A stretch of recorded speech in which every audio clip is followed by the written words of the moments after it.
پچھلی قسط کے آخر میں ہم نے یہ بات کی تھی کہ اگلی قسط میں ہم بات کریں گے احادیث کی روشنی میں دجال کی، یعنی اگر یہ تمام کی تمام اشیاء جو انسان نے آج خلق کی، جن کو انسان اپنے لیے مسیحا تسلیم کرتا ہے کہ آیا واقعتاً یہ دجال ہیں، یہی وہ دجال ہے؟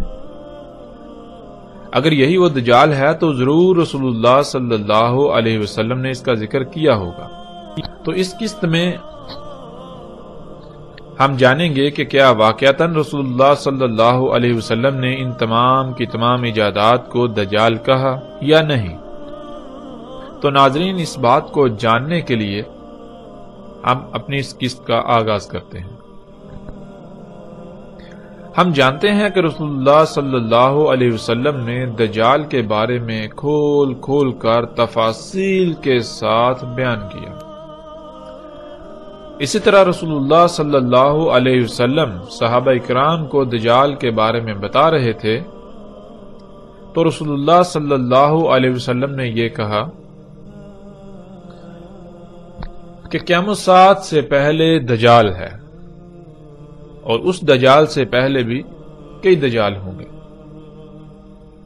رسول اللہ صلی اللہ علیہ وسلم نے قیامت الساعۃ کے قریب آنے والے دجال سے پہلے جتنے بھی دجال ہوں گے یا جو کچھ دجال ہوگا اس سب کی تفصیلات بیان کی۔ جب رسول اللہ صلی اللہ علیہ وسلم ان دجالوں کی یا قرب قیامت الساعۃ نکلنے والے دجال سے پہلے جو کچھ بھی دجال تھا، جتنے بھی دجال تھے، ان کا ذکر کر چکے، تو پھر بیان کرنے کی باری آئی اس دجال کی جو قرب قیامت الساعۃ نکلنا تھا۔ تب رسول اللہ صلی اللہ علیہ وسلم نے کہا، تحقیق یعنی ثابت شدہ، ایسا ہی ہوگا، ایسا ہو چکا کیا کہ دجال کھانا کھا چکا اور بازاروں میں گھوم پھر چکا۔ یعنی رسول اللہ صلی اللہ علیہ وسلم نے کھول کر یہ بات واضح کر دی کہ دیکھو، قرب قیامت الساعۃ جس دجال کا خروج ہونا ہے، اس سے پہلے جتنے بھی دجال ہوں گے وہ کھانا کھانے والے دجال ہوں گے، ان میں کھانا کھانے والے دجال ہوں گے۔ یعنی محمد رسول اللہ صلی اللہ علیہ وسلم نے یہ بالکل واضح کر دیا کہ قرب قیامت الساعۃ جس دجال کا خروج ہونا ہے وہ کھانا کھانے والا نہیں ہوگا جیسے انسان کھانا کھاتا ہے، وہ انسان کی طرح بازاروں میں نہیں گھومے پھرے گا۔ کہیں ایسا نہ ہو کہ تم اس کو بھی ایک انسان سمجھتے ہوئے ویسا ہی دجال سمجھ لو جو اس سے پہلے آئیں گے۔ اس لیے وہ ایسا دجال نہیں ہوگا، یعنی وہ انسان نہیں ہوگا، اور اس کی رسول اللہ صلی اللہ علیہ وسلم نے مزید وضاحت کر دی۔ محمد رسول اللہ صلی اللہ علیہ وآلہ وسلم نے کہا، دجال ہرگز انسان نہیں ہے، اس میں کچھ شک نہیں، جو دجال ہے وہ شیطان ہے، یعنی دجال شیطان ہوگا۔ پھر اسی طرح ایک اور موقع پر رسول اللہ صلی اللہ علیہ وسلم نے کہا کہ دجال انسان نہیں ہوگا، اس میں کچھ شک نہیں، دجال شیطان ہوگا۔ اور قرآن میں اللہ سبحانہ و تعالیٰ نے شیطان کسے کہا؟ اللہ سبحانہ و تعالیٰ نے ہر اس شے کو شیطان کہا جو کچھ بھی ہمارے ارد گرد کھلم کھلا موجود ہے، جو ہماری ضرورت سے زائد ہے۔ حیات الدنیا کو، دنیاوی معلومات کو اللہ سبحانہ و تعالیٰ نے شیطان قرار دیا، شیطان کہا قرآن میں۔ اور پیچھے ہم جان چکے، بار بار یہ بات جان چکے کہ رسول اللہ صلی اللہ علیہ وسلم نے دجال کسے کہا۔ پھر رسول اللہ صلی اللہ علیہ وسلم نے کہا کہ دجال ہوگا طرح طرح کی مخلوقات، دجال طرح طرح کی تخلیقات ہوں گی، اور ہم پر یہ بات واضح ہونی چاہیے کہ اللہ سبحان ہے، اللہ اس سے پاک ہے کہ وہ دجال خلق کرے۔ اللہ اس سے پاک ہے کہ وہ کوئی ایسی شے خلق کرے جس میں رائی برابر بھی کوئی خامی، کوئی کجی، کوئی کوتاہی ہو، کوئی عیب ہو یا کوئی نقص ہو۔ اللہ اس سے پاک ہے، اللہ کے لیے ہے ہی حمد۔ اللہ جو بھی خلق کرتا ہے وہ ہر لحاظ سے مکمل قابل تعریف ہوتا ہے۔ تو کیا دجال میں تعریف ہوگی؟ نہیں، دجال تو ہوگا ہی عیب دار، دجال تو ہوگا ہی عیوب کا منبع، خامیوں کا گڑھ ہوگا۔ تو پھر بالکل واضح ہو جاتا ہے کہ دجال کا خالق اللہ نہیں ہوگا، تو پھر کون خالق ہوگا؟ یہ بات بھی ہم پر بالکل واضح ہو چکی ہے، اور جیسے جیسے ہم آگے بڑھیں گے مزید کھل کر واضح ہوتی جائے گی کہ دجال کا خالق یعنی ان مخلوقات کا خالق انسان ہوگا۔ ان مخلوقات کی خالق وہ ذات ہوگی جس ذات کو اللہ سبحانہ و تعالیٰ نے زمین کا اختیار دیا، اور اختیار کسے دیا؟ قرآن میں بار بار بہت سارے مواقع پہ یہ بات کھل کر واضح ہے کہ انسان کو زمین کا اختیار دیا گیا، انسان کو زمین پر نائب بنایا گیا۔ یعنی دجال ہوگا انسان کی اپنے ہی خلق کردہ طرح طرح کی مخلوقات، جن کو انسان اپنے لیے مسیحا سمجھے گا، لیکن حقیقت یہ نہیں ہوں گی، وہ انسان کے لیے دنیا و آخرت میں ہلاکت کا باعث بنے گی۔ اس کے باوجود انسان ان مخلوقات کو اپنے لیے مسیحا سمجھ رہا ہوگا۔ یہی ہے ان مخلوقات کا دجال ہونا، یعنی ان مخلوقات پر دجل کا پردہ چڑھا ہوا ہوگا، تو انسان ان کے دجل کا شکار ہو جائے گا۔ اور پھر رسول اللہ صلی اللہ علیہ وسلم نے کہا، اس میں کچھ شک نہیں، تحقیق ثابت شدہ ایسا ہو چکا۔ کیا ہو چکا؟ کہ جو بھی ایجادات ہیں، حادثات، واقعات دجال کے بارے میں، وہ سب کا سب میں تمہیں بتا چکا، میں بیان کر چکا، میں نے بیان کر دیا۔ اس کے باوجود یہ ممکن ہی نہیں کہ وہ تمہاری عقلوں میں آ جائے، وہ تمہاری عقلوں میں نہیں آئے گا۔ رسول اللہ صلی اللہ علیہ وسلم نے دجال کیا ہوگا اس کے بارے میں ہر لحاظ سے کھول کھول کر واضح کر دیا۔ رسول اللہ صلی اللہ علیہ وسلم نے بتایا کہ دجال طرح طرح کی انسان کی اپنے ہی ہاتھوں سے خلق کردہ تخلیقات ہوں گی، مخلوقات ہوں گی، ایجادات ہوں گی، حادثات، واقعات، مصائب و دجال ہوں گے، لیکن انسان کی عقل میں دجال نہیں آئے گا۔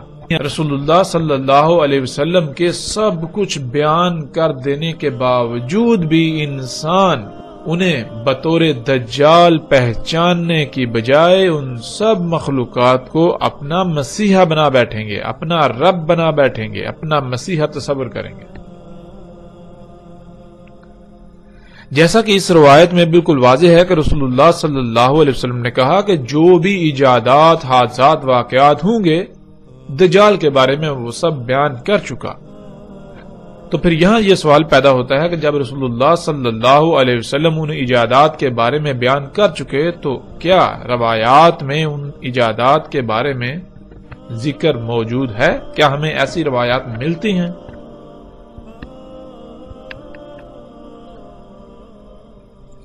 تو اب ہم احادیث میں، روایات میں دیکھیں گے کہ کیا واقعتاً ایسی روایات موجود ہیں کہ رسول اللہ صلی اللہ علیہ وسلم نے ان مخلوقات کو دجال کہا۔ تو بڑھتے ہیں قسط میں اگلے مرحلے کی طرف۔ رسول اللہ صلی اللہ علیہ وسلم نے کہا، دجال طرح طرح کی مختلف مخلوقات ہوں گی۔ ناظرین، جہاں دجال کے بارے میں رسول اللہ صلی اللہ علیہ وسلم نے بہت کچھ کھول کھول کر بیان کیا، وہیں رسول اللہ صلی اللہ علیہ وسلم نے دجال کی پہچان کے لیے ایک ایسی بات کا ذکر کیا، ایک ایسی خبر دی جو خبر کسی نبی نے اپنی قوم کو نہیں دی۔ وہ خبر کیا تھی؟ جس کا ذکر پیچھے گزر چکا، وہ خبر یہ تھی کہ دجال آور ہوگا،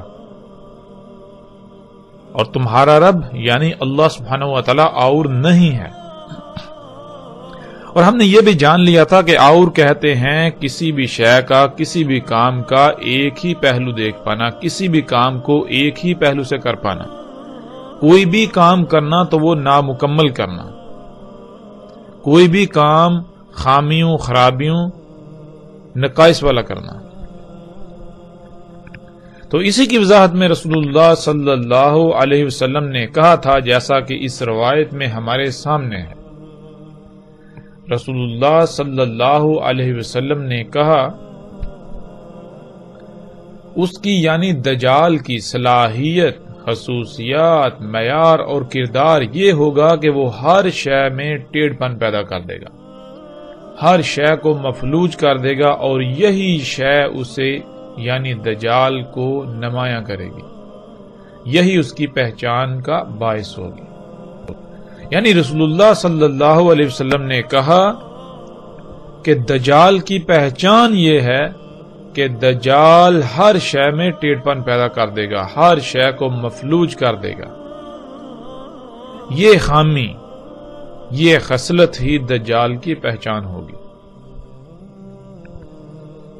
آج ہم دیکھیں وہ کون سی مخلوقات ہیں، وہ کون سی اشیاء ہیں جنہیں انسان اپنے لیے مسیحا سمجھتا ہے، لیکن اس کے برعکس ان کی حقیقت یہ ہے کہ وہ تمام کی تمام مخلوقات میں ٹیڑھ پن پیدا کر رہی ہیں، تمام مخلوقات کو مفلوج کر رہی ہیں، خرابیاں، نقائص وغیرہ پیدا کر رہی ہیں۔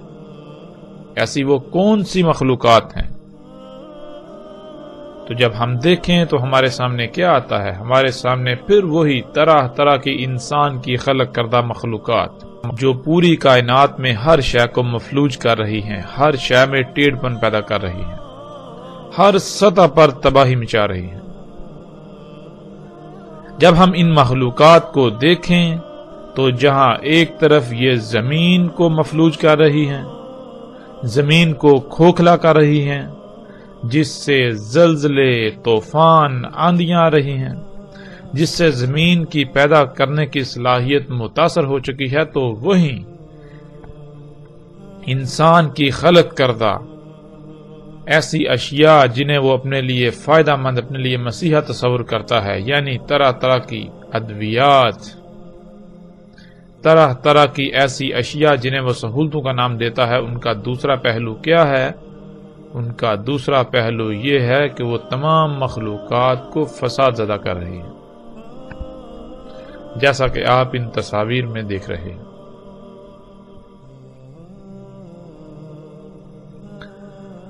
ناظرین، آج ہم اپنے آپ سے سوال کریں، ہم اپنے آپ سے پوچھیں کہ یہ تمام کی تمام فساد زدہ، خراب، نقائص والی مخلوقات کیا ان کا خالق اللہ ہے؟ اگر ہم یہ کہیں کہ ان کا خالق اللہ ہے تو اس کا مطلب یہ ہے کہ اللہ سبحان نہیں ہے، اللہ کے لیے حمد نہیں ہے، یعنی اللہ جو کام کرتا ہے وہ عیب دار کرتا ہے، نقائص والا کرتا ہے، خامی و خرابی والا کرتا ہے۔ لیکن جب ہم دوسری طرف قرآن سے رجوع کریں، قرآن سے اپنا تعلق قائم کریں، قرآن پر اس سوال کو پیش کریں، تو قرآن تو بار بار یہ کہتا ہے کہ اللہ سبحان ہے، اللہ پاک ہے اس سے کوئی عیب دار خلق کرے۔ اللہ ظلم نہیں چاہتا، اللہ ظلم نہیں کرتا۔ قرآن پورے کا پورا اسی بات سے بھرا پڑا ہے۔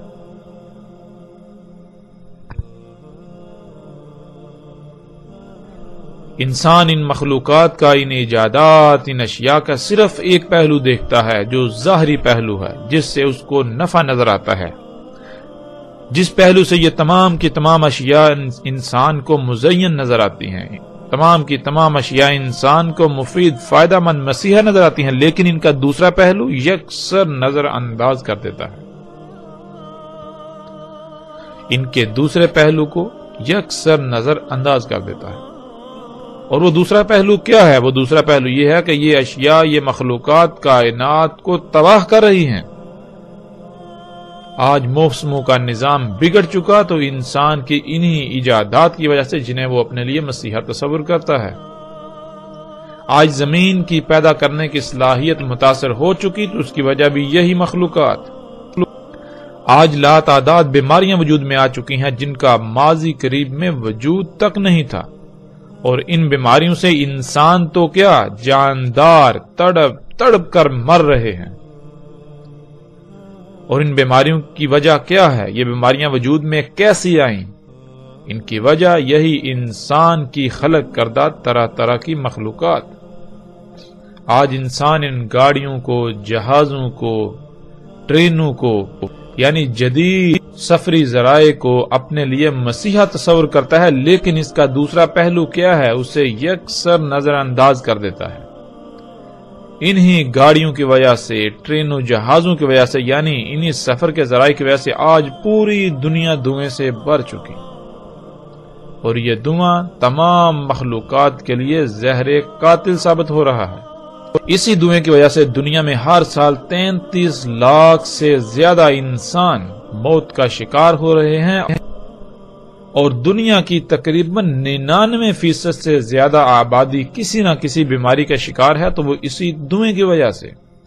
اسی دھوئیں کی وجہ سے کئی مخلوقات صفحہ ہستی سے مٹ گئیں، اسی دھوئیں کی وجہ سے موسموں کا نظام درہم برہم ہو چکا، اسی دھوئیں کی وجہ سے لا تعداد بیماریاں، حامیاں، خرابیاں پیدا ہو چکی۔ لیکن اس کے باوجود جب کسی سے سوال کیا جائے، کسی سے پوچھا جائے، تو اس کا جواب یہی ہوگا کہ یہ گاڑیاں، یہ جہاز، یہ جدید ترین سفر کے ذرائع انسان کے لیے مسیحا ہیں، فائدہ مند ہیں۔ رسول اللہ صلی اللہ علیہ وسلم نے کہا، دجال کا ایک ید لمبا ہوگا دوسرے سے۔ ناظرین، ہم انسان ہیں تو جب لفظ ید آتا ہے تو فوراً ہمارے ذہن میں ہمارے ہاتھ کا نقشہ ظاہر ہو جاتا ہے، اور ہم ید کے معنی ہاتھ کے لے لیتے ہیں۔ لیکن عربی میں ہاتھ کو ید نہیں کہتے، بلکہ عربی میں ید کہتے ہیں ایسی قوت کو جس سے کچھ کیا جا سکے۔ اگر یہ لفظ عالم مادہ کے لیے استعمال ہوگا تو اس کے معنی ہوں گے ایسا آلہ جس میں قوت ہوتی ہے اور جس سے کچھ کیا جا سکے، کچھ بنایا جا سکے۔ اسی وجہ سے انسان کی ذات میں ایسے آلے کو ہاتھ کہا جاتا ہے۔ اور اگر یہی لفظ عالم نور کے لیے استعمال ہوگا یا عالم نار کے لیے استعمال ہوگا تو وہاں وہ عالم مادہ سے ماورا ہوگا۔ مثال کے طور پر آج ہم پہاڑوں کو اپنی آنکھوں سے دیکھتے ہیں، لیکن اگر ایسا ہوتا کہ پہاڑ اللہ کے غیب میں سے ہوتے، یعنی انسان انہیں نہیں دیکھ سکتا، انسان انہیں نہ دیکھ سکتا ہوتا اور پہاڑوں کے لیے لفظ ید کا استعمال کیا جاتا، تو انسان یہی سمجھتا کہ جبال نامی مخلوق کے بھی ایسے ہی ید یعنی ہاتھ ہوتے ہیں جیسے ہمارے ہیں، جیسے انسان کے ہیں۔ لیکن حقیقت اس کے بالکل برعکس ہے۔ لفظ ید کے سب سے آسان معنی یہ ہے کہ جو خصوصیات انسان کے ہاتھ میں پائی جاتی ہیں، جیسے اس سے کچھ پکڑا جاتا ہے، اٹھایا جاتا ہے، اٹھا کر ادھر ادھر رکھا جاتا ہے، دھکیلا جاتا ہے وغیرہ، جس شے میں بھی یہ خصوصیات یا ایسی قوت پائی جائے وہ شے ید کہلائے گی۔ ناظرین، آگے بڑھنے سے پہلے ہمیں یہاں اس بات کی مزید وضاحت کرنا ضروری ہے، کیونکہ جب تک ہم اس کو مزید واضح نہیں کریں گے تب تک آگے آنے والی روایات کو ہم نہیں سمجھ سکیں گے۔ آگے آنے والی روایات میں ایسے الفاظ موجود ہیں جن کو سمجھنے کے لیے ہمیں یہ علم ہونا چاہیے کہ عربی کیا ہے۔ ناظرین، دین کو سمجھنے اور بالخصوص فتنہ دجال سمیت ساتھ کی علامات سے متعلق تمام معاملات کو سمجھنے کے لیے یہ بہت ضروری ہے کہ ہم سب سے پہلے عربی زبان کی اہمیت کو جان لیں۔ عربی کیا ہے؟ عربی دنیا کی واحد ایسی زبان ہے جس کا ترجمہ دنیا کی کسی بھی زبان میں نہیں کیا جا سکتا۔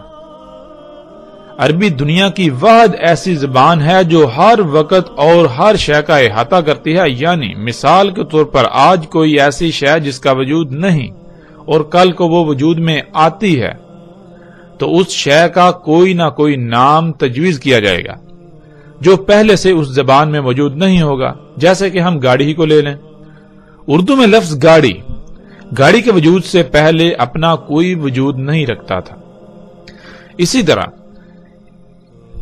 انگلش میں لفظ کار کی تخلیق سے پہلے اپنا کوئی وجود نہیں رکھتا تھا. جب شے وجود میں آئی اس کے بعد یہ لفظ وجود میں آیا. لیکن عربی دنیا کی واحد ایسی زبان ہے جو اس خامی سے بالکل پاک ہے. عربی دنیا کی واحد ایسی زبان ہے جس کا ہر لفظ بہت ہی وسعتوں کا حامل ہے. کوئی بھی شے جو پہلے وجود نہیں رکھتی تھی اور بعد میں وجود آئے گی یا بعد میں وجود آئے، عربی میں اس کا نام پہلے سے ہی طے کر دیا گیا. یعنی عربی میں آپ کسی بھی لفظ کا اضافہ نہیں کر سکتے. جو بھی نئی ایجاد آپ کریں گے اس کے لیے پہلے سے ہی عربی میں نام موجود ہوگا. البتہ اس شے کی الگ سے پہچان اور نشاندہی کے لیے آپ الگ سے کوئی لفظ ایجاد کر سکتے ہیں، مگر وہ لفظ عربی زبان کا حصہ نہیں ہوگا اور نہ ہی وہ لفظ عربی کہلائے گا، بلکہ وہ کسی اور زبان کا لفظ عربی لہجے کے ساتھ روزمرہ کے استعمال میں لایا جائے گا. جیسے لفظ فیس بک یا ٹویٹر کو ہی لے لیا جائے، جب عربی کے اصل سے ان کے لیے کوئی لفظ استعمال کیا جائے گا تو وہ لفظ استعمال کیا جائے گا جو فیس بک اور ٹویٹر وغیرہ کی صفات کا احاطہ کرے. لیکن موجودہ دور کے تقاضے کو سامنے رکھتے ہوئے یہی لفظ عربی لہجے کے ساتھ استعمال کیے جائیں گے جو کہ وقت کی ضرورت ہے، لیکن یہ لفظ یا یہ الفاظ عربی کا حصہ نہیں کہلائیں گے اور نہ ہی ان الفاظ کو اصل خالص عربی میں داخل کیا جا سکتا ہے. عربی کو سمجھنے کے لیے یہاں ہم چند الفاظ کو مثال کے طور پر سامنے رکھ لیتے ہیں. مثلا لفظ راس کو ہی لے لیں. ناظرین، جب لفظ راس کا ترجمہ کیا جاتا ہے تو اردو میں اس کا ترجمہ سر اور انگلش میں ہیڈ کر دیا جاتا ہے. اب جب ہم نے عربی میں لفظ راس کا ترجمہ سر کر دیا یعنی انگلش میں ہیڈ کر دیا تو اس کا نقصان کیا ہوگا اسے ہم سمجھ لیتے ہیں.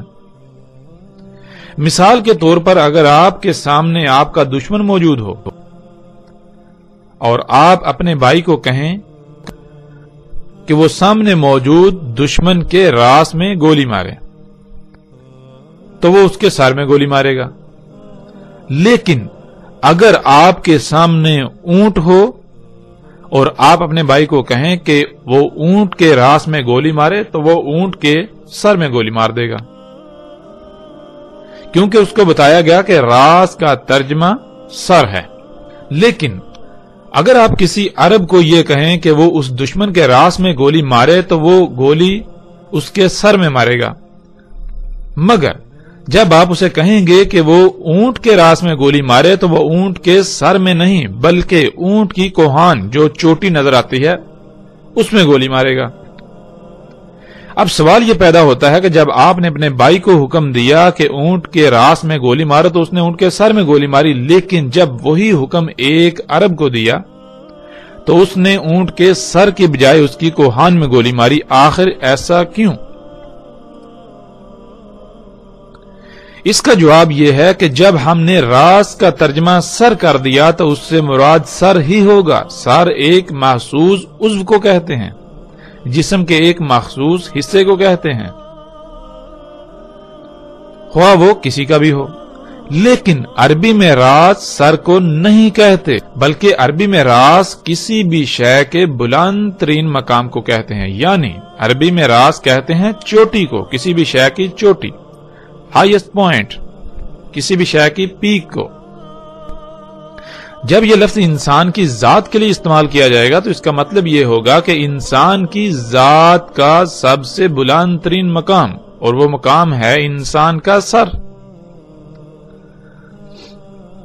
اسی طرح اس کے برعکس جب یہ لفظ اونٹ کے لیے استعمال کیا جائے گا تو اونٹ میں جو اس کا بلند ترین مقام ہے، جو اس کی چوٹی ہے، وہ ہے اس کی کوہان. اس لیے کوہان کو راس کہا جائے گا، نہ کہ اونٹ کے سر کو.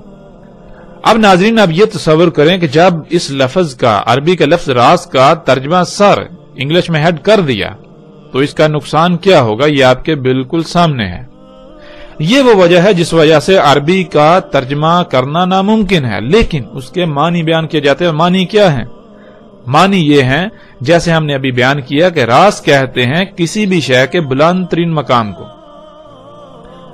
اور جب ہم ترجمہ کر دیں تو پھر یہ لفظ ہم صرف اور صرف انہی مخلوقات کے لیے استعمال کر سکیں گے جن کا سر ہوتا ہے، مگر عربی کا یہ لفظ راس کائنات کی کسی بھی شے کے لیے استعمال ہو سکتا ہے، خواہ اس کا انسان یا جانوروں کی طرح کا سر ہو یا نہ ہو۔ اس سے ناظرین آپ کو بالکل واضح ہو جائے گا کہ عربی کا ترجمہ کرنا بالکل ناممکن ہے۔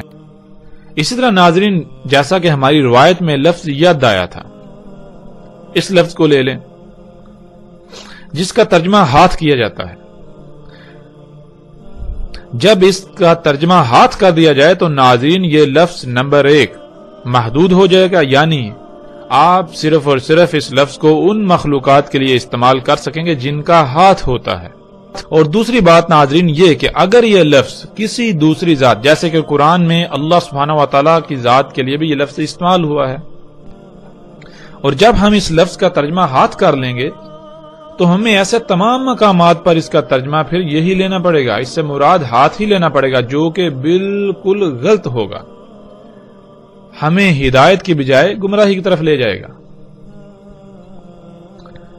ناظرین ید کہتے ہیں جس میں قوت ہوتی ہے، جس سے کوئی کام کیا جا سکے، اور اگر یہ لفظ عالم مادہ کے لیے یعنی مادی دنیا کی اشیاء کے لیے استعمال کیا جائے گا تو اس سے مراد کوئی ایسا آلہ ہوگا، ایسا ٹول ہوگا جس میں قوت ہوتی ہے، جس سے کچھ کیا جا سکتا ہے، جس سے کچھ پکڑا جا سکتا ہے، اٹھایا جا سکتا ہے، کچھ بنایا جا سکتا ہے، کچھ کھولا یا بند کیا جا سکتا ہے، یعنی کچھ بھی کام کیا جا سکتا ہے۔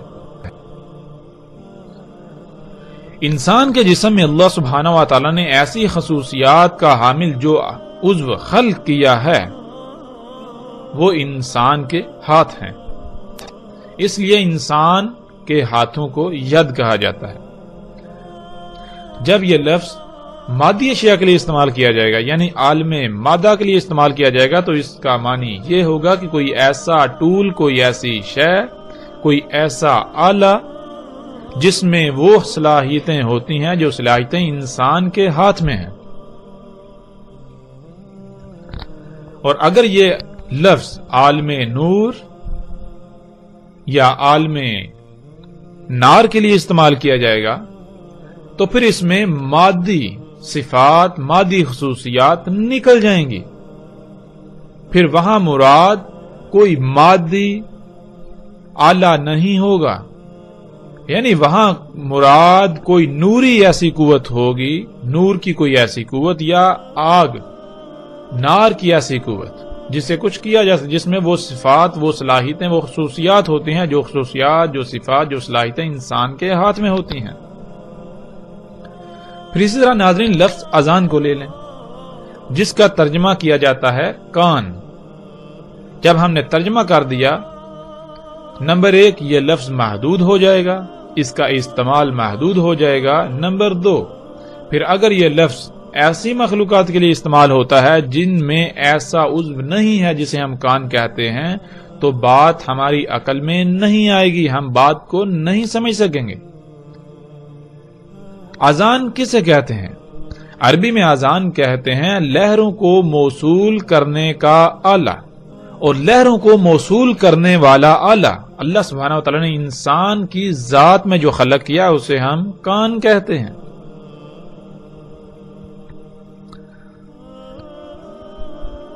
آواز کی حقیقت کیا ہے؟ آواز کی حقیقت لہریں ہیں۔ جسے ہم آواز کہتے ہیں، اس آواز کا ہمارے دماغ کے باہر کوئی وجود نہیں ہے۔ ہمارے دماغ کے باہر بنیادی طور پر لہریں ہیں جنہیں ہم آواز کی لہروں کا نام دیتے ہیں، یا انگلش میں ساؤنڈ ویوز۔ یہ لہریں سفر کرتی ہیں، جب یہ لہریں کسی ایسے آلے سے ٹکراتی ہیں جو ان کو موصول کرنے کی صلاحیت رکھتا ہے تو انہیں وصول کر لیتا ہے، اور ایسا آلہ اللہ سبحانہ و تعالیٰ نے ہماری ذات میں جو خلق کیا انہیں ہم کان کہتے ہیں۔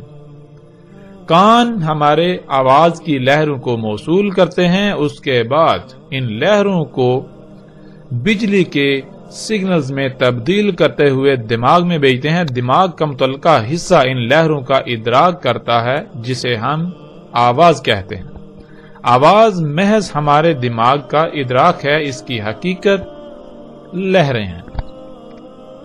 تو ناظرین، عربی میں اذان کہتے ہیں لہروں کو موصول کرنے والا آلہ. اور آج ہم ایسے تمام آلات کو سامنے رکھ لیں جن میں ایسی صلاحیتیں ہیں، ایسی خصوصیات ہیں. وہ کیا ہیں؟ آج ہم انہیں کیا کہتے ہیں؟ آج ہم انہیں انٹینا کہتے ہیں، جیسا کہ آپ تصاویر میں دیکھ رہے ہیں. اور ناظرین، یہی وہ اذان ہے جس کا ہم ترجمہ کان کر دیتے ہیں، جو یاجوج اور ماجوج کے بارے میں روایات میں آیا ہے کہ ان کے اذان اتنے بڑے ہوں گے کہ ان میں سے ایک کو نیچے بچھائیں گے اور دوسرے کو اپنے اوپر اوڑھ لیں گے. اور آج یہ منظر ہم اپنی آنکھوں سے دیکھ رہے ہیں، جس کا ذکر یاجوج اور ماجوج کے باب میں بہت ہی صراحت کے ساتھ آ جائے گا. اسی طرح ناظرین، لفظ لسان کو لے لیں جس کا ترجمہ زبان کیا جاتا ہے. پھر وہی بات، جب اس لفظ کا ترجمہ زبان کر دیا جائے گا تو ایک تو یہ لفظ محدود ہو جائے گا، دوسرا پھر اگر یہ لفظ ایسی مخلوقات کے لیے استعمال ہوتا ہے جن میں انسان یا جانوروں کی طرح کی زبان نہیں ہے تو ہم اس کو سمجھنے سے قاصر رہیں گے. ہم اس مخلوق میں ایسی زبان تلاش کرتے رہیں گے لیکن وہ ہمیں نہیں ملے گی. تو پھر لسان کسے کہتے ہیں؟ ناظرین، لسان کہتے ہیں لہروں کو پیغام میں ڈالنے والا آلہ. مثال کے طور پر آپ جب زبان سے بولتے ہیں تو کیسے بولتے ہیں؟ اس کی حقیقت کیا ہے؟ اللہ سبحانہ و تعالیٰ نے انسان کے حلق میں ایک گوشت کا لوتھڑا خلق کیا ہوا ہے. جب انسان بولتا ہے تو وہ لوتھڑا بہت تیزی سے ارتعاش کرتا ہے، حرکت کرتا ہے، تھر تھراتا ہے، جس سے بالکل ایسی ہی لہریں وجود میں آتی ہیں. خالی جگہ پر خلا میں ایسی لہریں وجود میں آتی ہیں جیسے بالکل پانی میں پتھر پھینکنے سے لہریں وجود میں آتی ہیں. پھر ناظرین، زبان جب حرکت کرتی ہے تو وہ ان لہروں کو ایسی فریکوینسی میں ڈالتی ہے جس میں وہ پیغام ہوتا ہے جو آپ کسی کو دینا چاہتے ہیں. زبان ان لہروں کو پیغام کی شکل میں ڈالنا شروع کر دیتی ہے.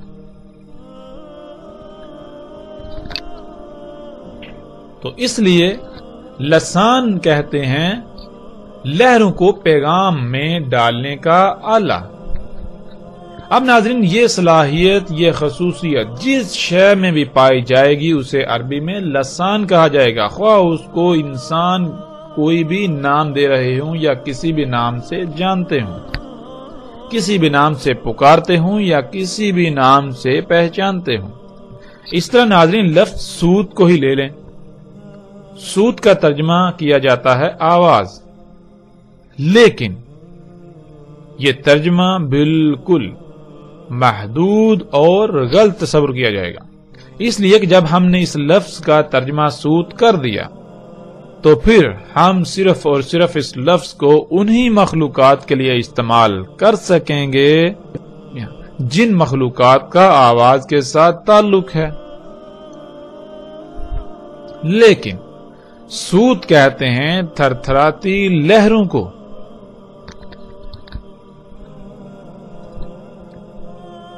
انسان جب ان تھر تھراتی لہروں کا ادراک کرتا ہے تو اس ادراک کو ہم آواز کہتے ہیں. اب ضروری نہیں کہ جن تھر تھراتی لہروں کا ہم ادراک کر رہے ہیں انہیں آواز کا نام دے رہے ہیں، انہی لہروں کا ادراک کوئی اور مخلوق کرے تو اسے بھی آواز کہا جائے. نہیں، تھر تھراتی لہروں یعنی سوت کا ادراک ہر مخلوق کا الگ الگ ہے. پھر اسی طرح ناظرین، ایک لفظ ہے الشار. اس لفظ کا ترجمہ بالوں کا کر دیا جاتا ہے. جو بال انسان کے جسم پر یا سر پر موجود ہیں، جو بال انسان کے جسم یا سر پر پائے جاتے ہیں. حالانکہ یہ ترجمہ بالکل غلط ہے۔ الشر کسے کہتے ہیں ناظرین؟ الشر کہتے ہیں اس مواد کو جس مواد سے انسان کے جسم پر یا انسان کے سر پر بال وجود میں آتے ہیں۔ اور آج جب ہم غور و فکر کریں کہ یہ بال ہمارے کس شے سے وجود میں آئے، کس مواد سے وجود میں آئے، تو بات بالکل کھل کر سامنے آ جاتی ہے۔ تو آج ہم اس مواد کو لچکدار پلاسٹک، نائلون، لک یعنی اسفلٹ اور پینٹ وغیرہ کا نام دیتے ہیں۔ کسی بھی شے پر پائے جانے والے فلیکسیبل یعنی لچکدار پلاسٹک، نائلون، پینٹ اور اسفلٹ وغیرہ کو عربی میں الشر کہتے ہیں۔ اگر یہ لفظ پرندوں کے لیے استعمال کیا جائے گا تو ان کے پروں میں موجود بالوں کو کہا جائے گا۔ اگر یہ لفظ بیڑوں کے لیے استعمال کیا جائے گا تو اس سے مراد ان کے جسم پر موجود نائلون، لچکدار پلاسٹک یعنی ان کی اون کو کہا جائے گا۔ قرآن میں اللہ سبحانہ و تعالیٰ نے کہا کہ انسان کو 3 سے خلق کیا گیا۔ 3 کہتے ہیں کالے رنگ کے کیچڑ کو جو زمین میں پایا جاتا ہے، جو زمین کے عناصر سے وجود میں آیا۔ زمین کے ان عناصر میں ایک عنصر موجود ہے جسے الشر کہا جاتا ہے، اور آج موجودہ دور میں ہم اس کو لچکدار پلاسٹک، نائلون، اسفلٹ یا پینٹ وغیرہ کا نام دیتے ہیں۔ پھر اسی طرح ناظرین لفظ عین جس کا ترجمہ آنکھ کا کیا جاتا ہے، ناظرین جب یہ لفظ ہمارے سامنے آتا ہے تو اس سے مراد آنکھ لے لیا جاتا ہے، جیسے انسان یا جانوروں کی آنکھ۔ لیکن عربی میں عین کہتے ہیں ایسے آلے کو جو رنگوں کا ادراک کرتا ہے۔ انسان کی ذات میں اللہ سبحانہ وتعالی نے ایسا آلہ جو خلق کیا جو رنگوں کا ادراک کرتا ہے، اسے ہم آنکھ کہتے ہیں۔ اور عربی میں ہر اس شے کو عین کہا جائے گا، ہر اس شے کو، ہر اس آلے کو عین کہا جائے گا جو رنگوں کا ادراک کرتا ہے۔ آج ہم جب اپنے ارد گرد غور و فکر کریں، ارد گرد دیکھیں تو ہمیں بالکل واضح ایسے آلات نظر آئیں گے جو رنگوں کا ادراک کرتے ہیں۔ یعنی عربی میں عین کہتے ہیں اس شے کو جس میں وہ تمام صلاحیتیں، خصوصیات پائی جاتی ہیں جو خصوصیات، جو صلاحیتیں انسان یا جانور کی آنکھ میں پائی جاتی ہیں۔ پھر اسی طرح ناظرین لفظ طیر آ جاتا ہے جس کا ترجمہ کر دیا جاتا ہے پرندہ۔ حالانکہ طیر عربی میں کہتے ہیں ہر اس شے کو جو ہوا میں یعنی جو فضا میں اڑتی ہے، جو فضا میں تیرتی ہے۔ لیکن جب ہم نے اس کا ترجمہ پرندہ کر دیا تو ہم اس سے مراد کیا لیں گے؟ ہم اس سے پھر مراد دیں گے وہ پرندے جو اللہ سبحانہ تعالیٰ نے خلق کیے، جو ہمیں ہواؤں میں اڑتے ہوئے نظر آتے ہیں۔ لیکن یہ ترجمہ بالکل غلط ہوگا۔ طیر کہتے ہیں ہر اس شے کو جو ہوا میں اڑتی ہے، جو فضا میں سفر کرتی ہے۔ ہم نے عربی کے کچھ الفاظ کو سامنے رکھا اور ان کے اوپر مختصراً سی بات کی، جس سے یہ بات کھل کر واضح ہو جاتی ہے کہ عربی کا ترجمہ کرنا بالکل ناممکن ہے، خواہ وہ دنیا کی کوئی بھی زبان ہو۔ دنیا کی کسی بھی زبان میں عربی کا ترجمہ نہیں کیا جا سکتا۔ اگر ہم نے عربی کا ترجمہ کر دیا تو ہم بات کو سمجھنے کے بجائے مزید دور چلے جائیں گے۔ ناظرین جب ہم عربی کے اس اصول کو سمجھ لیں گے، اپنے ذہن میں بٹھا لیں گے، تو ہمارے لیے بات کو سمجھنا انتہائی آسان ہو جائے گا۔ دنیا کی کوئی شے، کوئی سوال ہمارے لیے سوال نہیں رہے گا۔ کوئی بھی ہمیں گمراہ نہیں کر پائے گا، کوئی بھی انسان یا کوئی بھی ہمیں اپنی باتوں میں گما پھرا کر ورگلا نہیں سکے گا۔ عربی کے اس اصول کو سامنے رکھتے ہوئے اب ہم اس روایت پر نگاہ دوڑاتے ہیں۔ رسول اللہ صلی اللہ علیہ وسلم نے کہا، دجال کا ایک آلہ جس میں وہ خصوصیات، وہ صلاحیتیں ہوں گی جو خصوصیات، جو صلاحیتیں انسان کے ہاتھ میں ہوتی ہیں، یعنی جس سے کچھ پکڑا جا سکے، جس سے کوئی کام کیا جا سکے، وہ لمبا ہوگا دوسرے کی نسبت. یعنی دجال کا ایک آلہ تو لمبا ہوگا اور دوسرا آلہ اس سے چھوٹا. آج ہم اپنے ارد گرد نگاہ دوڑائیں، اپنے ارد گرد غور و فکر کریں. کیا ایسی مخلوقات موجود ہیں؟ کیا انسان کی خلق کردہ ایسی مخلوقات موجود ہیں جن میں بالکل وہی صلاحیتیں، وہی خصوصیات پائی جاتی ہیں جو صلاحیتیں اور خصوصیات انسان کے ہاتھ میں پائی جاتی ہیں؟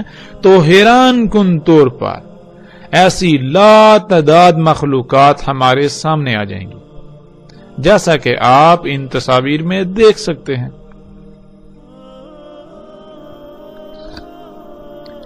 ناظرین، جیسا کہ رسول اللہ صلی اللہ علیہ وآلہ وسلم نے کہا کہ دجال کا ایک ید، یعنی دجال کا وہ ایک آلہ جس میں وہ خصوصیات ہوں گی جو خصوصیات انسان کے ہاتھ میں ہوتی ہیں، وہ ایک کی نسبت دوسرا لمبا ہوگا. اور آج ہم دیکھ سکتے ہیں کہ ایسے تمام کے تمام آلات، ایسی تمام کی تمام مشینیں جن میں یہ صلاحیت موجود ہے، نہ صرف بالکل وہ انسانی ہاتھ کی طرح ہیں، بلکہ یہ تمام کے تمام آلات یعنی ٹولز، یہ مشینیں ایک کی نسبت دوسری بڑی ہے. جب آپ ان تمام آلات کو سامنے رکھیں تو آپ کو نظر آئے گا کہ جہاں ایک آلہ چھوٹا، دوسرا اس کی نسبت بڑا ہوتا ہے، تیسرا دوسرے کی نسبت بڑا، چوتھا تیسرے کی نسبت بڑا، پانچواں چوتھے کی نسبت بڑا، چھٹا پانچویں کی نسبت بڑا. اس طرح یہ تمام آلات ایک دوسرے سے بڑے ہیں. یعنی دجال کا ید ایک کی نسبت دوسرا بڑا ہے، ایک کی نسبت دوسرا لمبا ہے. اسی طرح سکرین پر نظر آنے والی یہ مشینیں، ان کو آپ دیکھ سکتے ہیں کہ ایک چھوٹی، دوسری پہلی سے بڑی، تیسری دوسری سے بڑی، چوتھی تیسری سے بڑی، پانچویں چوتھی سے بڑی، چھٹی پانچویں سے بڑی، اس طرح بالترتیب ایک دوسرے سے بڑی ہیں. تو یہ ہے ناظرین دجال کا ید، یہ طرح طرح کی مشینیں جن میں وہ تمام خصوصیات پائی جاتی ہیں جو خصوصیات انسانی جسم کے ہاتھ میں پائی جاتی ہیں.